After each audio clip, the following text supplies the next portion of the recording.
Assalamualaikum dan Salam sejahtera. saya Aizat bin Zainal Abidin dan bersama saya Nur Syuhada Azlan. Anda kini sedang menyaksikan sebuah rancangan Sembang Mahasiswa Luahkan Hak Anda. di mana rancangan ini akan membincangkan tentang pelbagai topik yang menarik khususnya untuk para siswa dan para siswi. Sebentar tadi baru saja kita saksikan persembahan dari Nur Farahin yang kini sedang melanjutkan pelajaran dalam ijazah sarjana muda jurusan Perniagaan Universiti Selangor. Sungguh berbakat sekali Cik Farahin kita ya. Setahu saya, beliau juga aktif melakukan persembahan di luar. Betul Tuan Aizat. Baiklah, hari ini kita akan membincangkan topik yang amat menarik iaitu bicara jaya dan kerjaya. Dan hari ini kita sangat beruntung kerana mempunyai dua tetamu yang sangat arif dan juga sudi meluangkan masa untuk menghadiri program kita pada hari ini. Okey Nada, awak tahu tak siapa tetamu kita hari ini? Mestilah saya tahu. Okey, hari ini kita ada Eksekutif Chef dari Intekma Resort, Encik Rosman dan juga Ketua Perpustakaan UNICEF, Puan Hajah Fauziah binti Abdul Rahman. Bersama tetamu kita yang pertama, Encik Rosman, boleh perkenalkan diri Encik sikit? Okey, nama saya Rosman bin Husin. Okey, saya daripada Intekma Resort. Saya dah berkecimpung dalam bidang masakan ini dah selama 20 tahun. 20 tahun ya. Okey. Terima kasih Encik Rosman. Okey, untuk tetamu kita yang kedua, Puan Hajah, untuk menceritakan serba sedikit tentang diri Puan. Assalamualaikum warahmatullahi wabarakatuh. Nama saya Fauziah Abdul Rahman. Saya telah berkecimpung dalam dunia kepustakawanan selama 28 tahun. Sejak 1987. Okey, terima kasih. Terima kasih Encik Fauziah. Encik Puan Hajah. Okey, balik pada chef pula. Sebagai chef profesional, adakah chef meminati bidang masakan ini dari bangku sekolah ataupun selepas tamat pengajian? Mungkin boleh kongsikan sedikit bersama kami. Okey, sebenarnya daripada bangku sekolah lagi saya memang minati bidang masakan ini. Okey, selepas habis tamat saya punya pembelajaran pada tahun 1993, saya bermula dengan kerjaya saya pada 1994 di hotel pertama saya di Genting Highland Resort. Dan sehinggalah ke hari ini sebanyak dalam 7 hotel saya telah bekerja sampailah ke saat ini. Yang hotel terakhir saya sekarang ni dah Intekma Resort. Okey. Sebentar lagi kita akan bertanyakan soalan kepada Puan Hajah Fauziah pula. Tapi sebelum itu kita akan berehat seketika dan kembali selepas ini. Make your sour taste special with traditional high-quality white brine cheese. Try Kashkaval cheese topping, the original and traditional yogurt made with European starter culture Lactobacillus bulgaricus. Taste the difference. Dairy Daily European Bertemu Taste. kembali kita dalam rancangan Bicara Jaya dan Kerjaya. Okey, baiklah. Kita akan bertanyakan soalan kepada Puan Hajah. Baik Puan, boleh Puan ceritakan berapa lama sudah Puan menjadi Ketua Perpustakaan di Universiti Selangor UNICEF Shah Alam? Di UNICEF ni masuk tahun ni lah, dalam 9 tahun. Dalam 9 tahun lah.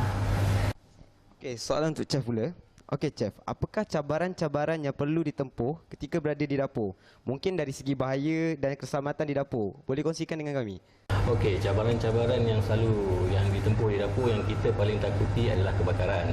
Kebakaran ni terjadi ada dua sebab. Satu kebocoran dan satu kelalaian. So kita ambil contoh salah satunya macam kelalaian.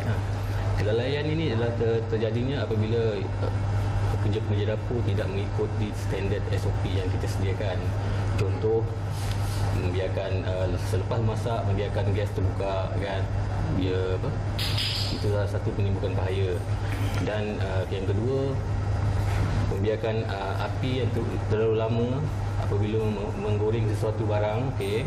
Contohnya minyak tu terlalu panas, dia akan menyebabkan kebakaran kalau kita kena percikan air. So apa langkah-langkah yang kita ambil supaya benda-benda yang tidak diingini berlaku? Kita telah menyediakan pelatihan bagaimana cara-cara untuk memadam api dan bagaimana untuk menggunakan kita punya alat pemadam api. Langkah-langkah yang kita ambil supaya dapat kita kawal kalau terjadinya satu-satu kejadian yang tidak diingini. Contoh, kita ada latihan bulanan. Tiap-tiap 3 bulan, pekerja-pekerja wajib mengambil latihan bagaimana menggunakan alat pemadam api. Kita ada unit macam OSHA di hotel kita, dan kita juga bekerjasama dengan pihak bomba yang membuat latihan-latihan yang sebeginilah. Baiklah, soalan seterusnya untuk Puan Hajah pula ya. Sebagai ketua untuk sebuah organisasi, bagaimana Puan menguruskan organisasi tersebut? Ada apa-apa rahsia yang Puan amalkan untuk mengamalkan keharmonian dalam organisasi tersebut? Satu soalan yang baik bagi saya, sebab kejayaan sesebuah organisasi itu bergantung kepada kerjasama staf itu sendiri ya, dalam sebuah organisasi itu. Bagi saya ada beberapa perkara yang saya terapkan di diri setiap staf saya. Saya pastikan bahawa staf saya di antara satu departmen ke satu departmen lain, mereka bertegur sapa. Walaupun sasaran staf tu ada yang lebih senior, ada yang baru kan. So saya pastikan bahawa mereka bertegur sapa. Tidak ada bermasam muka ke apa. Because sebab ini adalah satu sifat yang negatif yang harus dihindarkan dalam sebuah organisasi. Yang kedua, saya pastikan bahawa hubungan saya dengan staf baik. Maknanya setiap kali saya datang kerja, saya akan jumpa dengan mereka. Saya pastikan mereka pun berjumpa dengan saya. Mereka bertemu secara one to one ya. Saya lebih suka satu-satu. Meeting kita buat juga, tetapi lebih kepada personal touch. Maknanya kita bertanya khabar mereka, bukan hanya bertanya khabar mengenai kerja di tempat kerja tu, tetapi kita bertanya khabar keluarga mereka. Sebab ini boleh mendekatkan kita dan mereka mempunyai rasa malu dengan kita. Because bila kita tahu tentang keluarga mereka dan kita bertanya khabar tentang keluarga mereka, mereka merasakan bahawa kita mengambil tahu, kita take care. Okey, terima kasih Wan. Okey, soalan seterusnya untuk Chef. Sebagai executive chef, bagaimana Chef berhadapan dengan masalah yang timbul? Sebagai contoh, kritikan pelanggan dan sebagainya. Okey, kritikan pelanggan tu memang dah kita jadi dah lali dengan kita kan. Setiap kritikan tu kadang-kadang adalah berguna bagi kita supaya kita dapat improvekan kita punya dari segi masakan, kualiti, presentation kita. So kita terima dengan hati yang terbuka.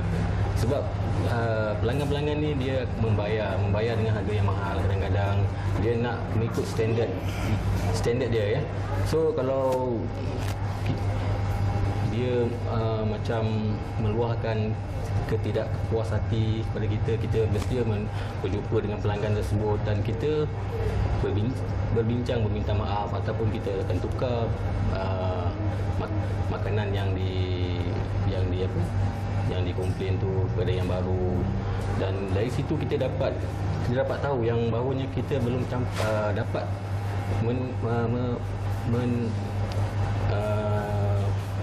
mencapai lagi apa yang kehendak pelanggan. So dari situ kita dapat menaikkan lagi kita punya standard kita lah. Macam kalau dia order makanan barat contohnya kan, dia tak nak medium. Okey, selalunya yang makan medium ni selalunya orang luar kan, macam orang Melayu ni dia takkan makan medium sebab benda-benda yang macam ada darah dia takkan makan. So dia minta well done. Bila minta well done, mungkin first kali benda tu mungkin dia akan keras sikit. So, contohnya daging lah kan, yang tu memang tak dinafikan lah.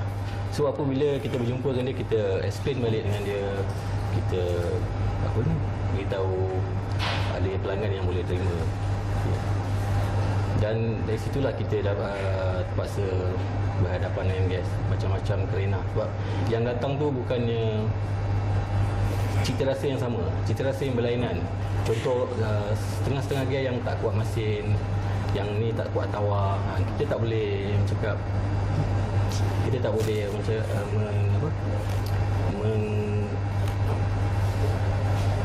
memberi yang kehendakan seseorang lah. Sepanjang menjadi ketua pustakawan, ada kenangan manis atau kenangan pahit yang ingin Puan kongsikan bersama kami? Saya rasa dekat sini banyak kenangan manis bagi saya lah. Sebab sebagai pustakawan sebelum ni, sebelum UNICEF, kami pernah memenangi beberapa anugerah, termasuk anugerah ketua pengarah mampu, di mana anugerah ini adalah anugerah berprestij. Dan saya sebagai seorang pustakawan ketika itu bersama dengan Majlis Perbandaran Petaling Jaya, saya adalah salah seorang daripada penulis kualiti, penulis panel untuk anugerah tu. Jadi saya memang suka promote myself, promote diri, that kita boleh buat itu, kita boleh buat ini. Sepatutnya itulah sebagai pustakawan. So tu adalah kenangan manis, sebab dengan kemenangan itu kami, tim-tim kami seramai 9 orang boleh ke Dubai selama 10 hari. Dan kalau difikirkan kenangan pahit, saya tak ada kenangan pahit. Yang ada tu sikit-sikit lah, macam ditegur oleh pelanggan perpustakaan sebab apa yang mereka pinjam buku dan mereka tak mahu bayar denda, so di mana mereka marah-marah kita. So itu biasalah dalam dunia kita yang berdepan dengan frontline, kita ni frontline. Okey, terima kasih puan. Okey, bagaimana pula dengan chef? Kenangan manis dan yang tidak dapat dilupakan sepanjang bergelar chef. Okay, kenangan manis yang tak dapat saya lupakan adalah pada tahun 2008, di mana masa itu saya ada satu event yang besar di Terengganu, di Lembah Bidung. Yang event tu ialah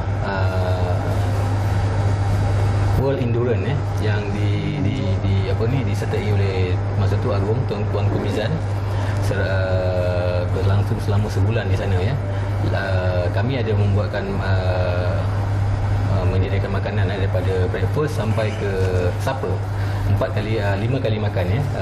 Yang terakhir sekali yang dia punya seremoni makanan beradab seramai 1,500 orang, western set kami buat di Stadium Terengganu lah, yang buat masa tu baru dibuka ya. Itu kenangan manis saya lah, sebab yang kebanyakan daripada peserta-peserta daripada luar negara ya, kira daripada Europe kebanyakan, Arab. Yang itulah kenangan manis yang pernah saya rasa lah bagi saya, sebab pancen tu dengan berakhir dengan sukses dan dapat lagi surat pengiktirafan daripada Tuan Kumizan sekarang. Baiklah, kita akan berehat sebentar dan selepas ini akan ada lebih pelbagai tips-tips yang menarik yang akan dikongsikan kepada saya, kami dan juga para tetamu yang lain. Jangan ke mana-mana, kembali selepas ini. Make your sour taste special with traditional high-quality white brine cheese. Try Cascavel cheese topping, the original and traditional yogurt made with European starter culture Lactobacillus bulgaricus. Taste the difference. Bersama kami kembali dalam rancangan Sembang Mahasiswa dan kita akan teruskan lagi dengan soalan-soalan yang menarik. Baiklah. Okey Puan, sedikit soalan ringan lah untuk Puan sebenarnya. Jika seandainya Puan tidak menjadi ketua pustakawan, apakah yang Puan rasa Puan sedang lakukan sekarang sebagai kerjaya? Kalau saya tak jadi ketua pustakawan, mungkin saya akan menjadi seorang arkitek. Sebab basic saya memang dalam teknikal ya.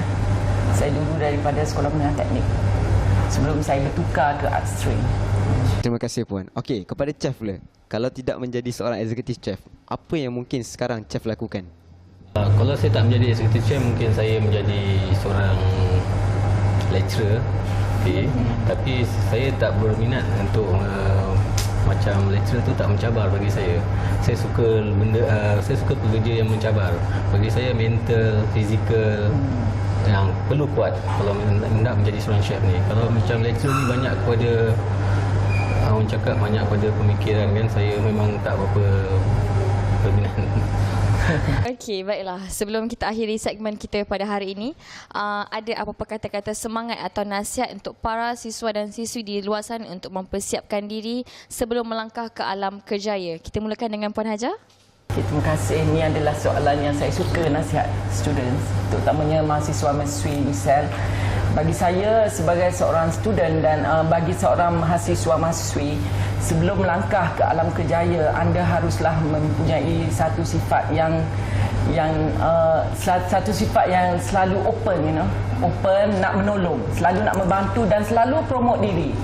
Sebab kalau anda tak promote diri, mungkin orang lain akan promote diri dia dan anda tak akan dapat jawatan yang nak tu. Kadang-kadang saya nak kongsi cerita ya. Masa saya mula-mula pertama kali saya ke UiTM dulu, ramai orang, semua ada 3 pointer, semuanya Dean's List tau. Tetapi antara yang dapat kerja cepat ialah saya. Sebab saya akan saya akan hantar resume saya ke semua organisasi yang ada library. Ya, dan saya akan sambil itu saya akan follow through. Saya akan memanggil bagaimana dengan surat saya. So saya akan follow through lah. Saya akan pastikan bahawa mereka jawab, you nak ke tak nak guna saya. So yang tu. Yang kedua, resume kita tu kena buat killing resume ya. Maknanya anda berjumpa dengan pensyarah anda tu ramai, and they are all very good, very experienced. So jumpa pensyarah, tanya bagaimana nak buat killing resume. Nak hantar. Sebab apa? Ramai yang keluar bukan saja daripada Universiti Selangor ni berapa puluh orang, daripada universiti-universiti lain beribu keluar dalam bidang yang sama ataupun bidang yang lain, ramai keluar. So yang ada kekosongan mungkin tak banyak, 100, 200, yang nak minta 1000. Jadi dekat situlah kita harus menunjukkan apa keistimewaan kita. Dan jangan lupa selalu keep abreast with newspaper dengan maklumat-maklumat semasa. Sebab apa? Sebab disebabkan ramai sangat orang yang memohon, maka panel penemuduga, sebab saya pernah beberapa tahun menjadi panel penemuduga tak akan bertanya dalam bidang anda. Dia akan tanya bidang yang luar pada, sebab dia nak test kita ni up to date ke tidak dengan sesuatu maklumat tu, dengan satu info tu. So dekat sinilah pentingnya anda dengan maklumat ya. Yang pertama tu. Yang kedua, killing resume yang saya kata. Yang ketiga ialah dari segi rupa paras diri ya. Jangan nampak blur je. Macam yang perempuan tu duk macam muka masam, tak ada make up sikit, you kena ceriakan sikit diri. Sebab itu orang tengok daripada first time you datang je nak ditemuduga, orang boleh tengok dah. Sebagai penemuduga kita dah boleh baca dah body language you. Sama ada anda ni orang yang open ataupun orang yang introvert. Maknanya orang yang tak suka ditegur dekat situ. So ada beberapa lagi lah, ada you kena baca buku mengenai tips macam mana nak menjadi seorang pekerja yang baik. Sebab apa? Seorang pekerja baik memang disukai oleh semua. Kita punya attitude, open attitude ya. Menerima apa saja, kritikan ke teguran ke, kita terima dengan hati terbuka, selalu senyum. Sebab senyum tu juga pun sedekah kan. Betul. Nasihat saya lah pada graduan yang nak keluar ni. Okey, terima kasih banyak Puan. Itu satu nasihat yang sangat berguna bagi pandangan saya. Okey, seterusnya Chef pula. Apakah nasihat dan pandangan yang boleh Chef kongsikan? Okey, nasihat saya kepada pelajar-pelajar di luar sana, kalau ingin menceburi dalam bidang chef ni, yang pertama kita kena minat yang mendalam, lepas tu kita punya keinginan, kita punya mental, fizikal kena kuat. Kalau dan lagi satu, kita harus boleh terima dikritik oleh pelanggan-pelanggan supaya benda-benda ni akan berlaku. Dan lagi satu, profession chef ni sebenarnya tak rugi. Sebab di dalam negara, di luar negara pun kita masih lagi laku. Kalau kita pergi overseas pun profession chef ni diterima di luar negara. Ya. Dan saya rasa memang kalau boleh rebut peluang ni, rebutlah dari sekarang. Kalau ada anak-anak, adik-adik ataupun kawan-kawan yang meminati bidang chef ni, tolong bagi sokongan dan dorongan kepada mereka. Okey, itu dia sedikit perkongsian dari kedua tetamu profesional kita. Diharap segala apa yang dikongsi dapat menjadi panduan untuk siswa dan siswi untuk menyiapkan diri untuk melangkah ke alam kerjaya. Betul tu Nada. Sebagai siswa-siswi, kita perlu sentiasa bersedia menghadapi sebarang kemungkinan yang mungkin akan berlaku bila kita bekerja nanti. Jadi kita juga perlu pandai untuk mengatasi masalah itu. Okey, terima kasih yang tak terhingga diucapkan kepada kedua tetamu kita pada hari ini kerana sudah hadir pada sesi temu ramah kita dan berkongsi pelbagai tips-tips yang berguna.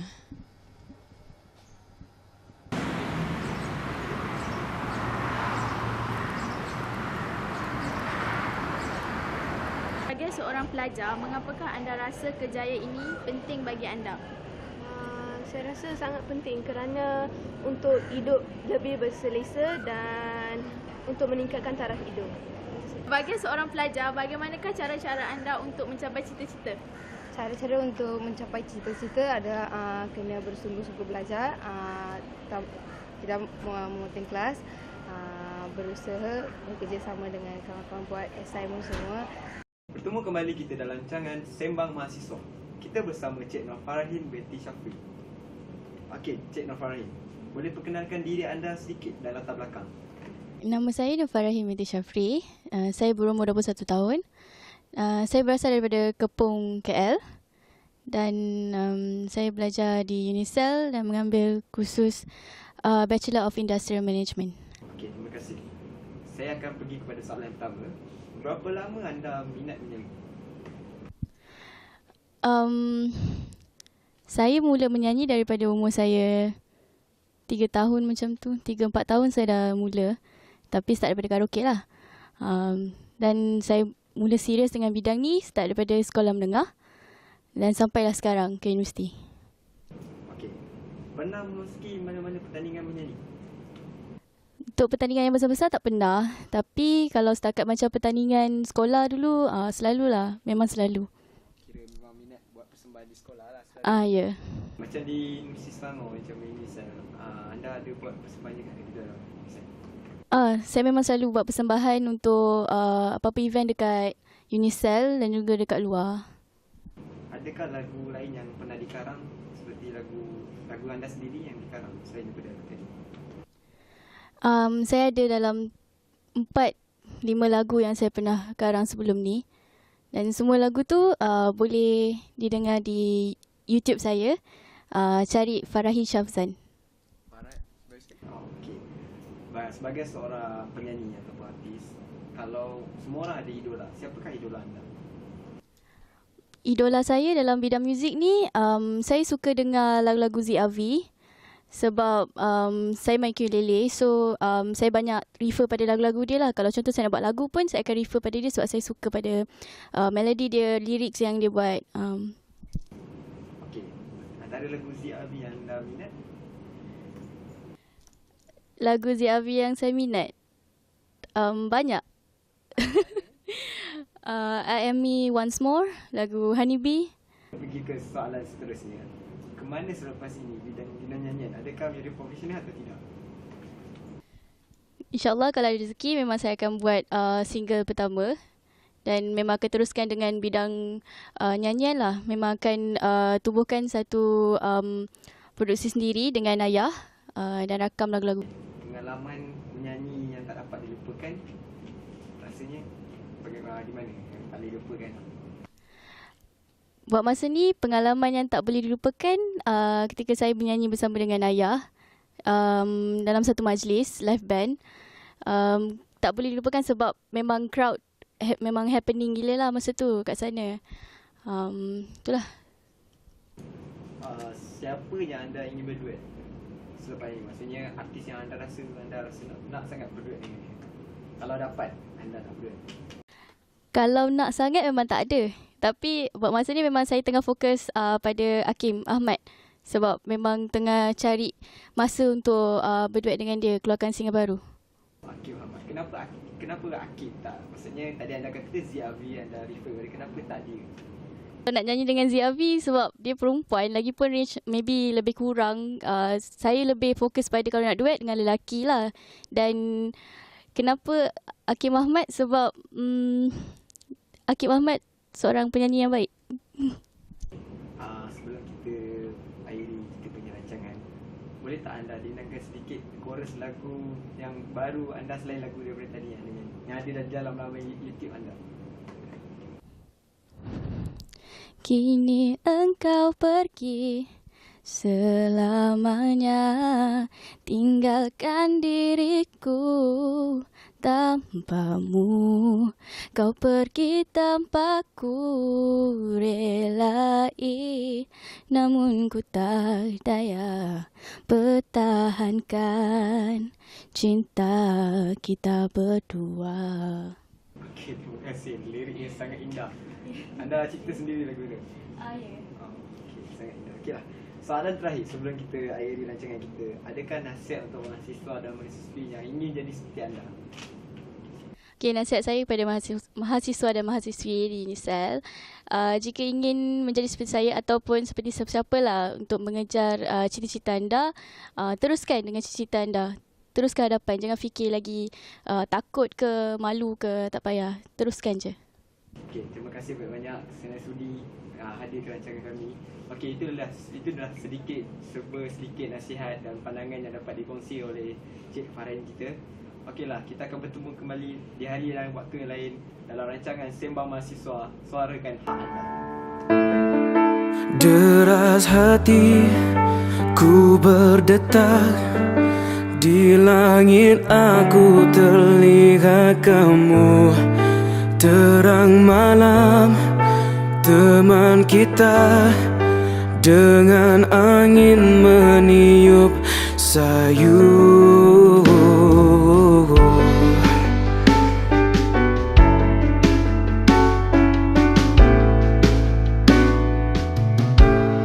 Ku petik gitar akustik ini dengan harapan dia mendengar.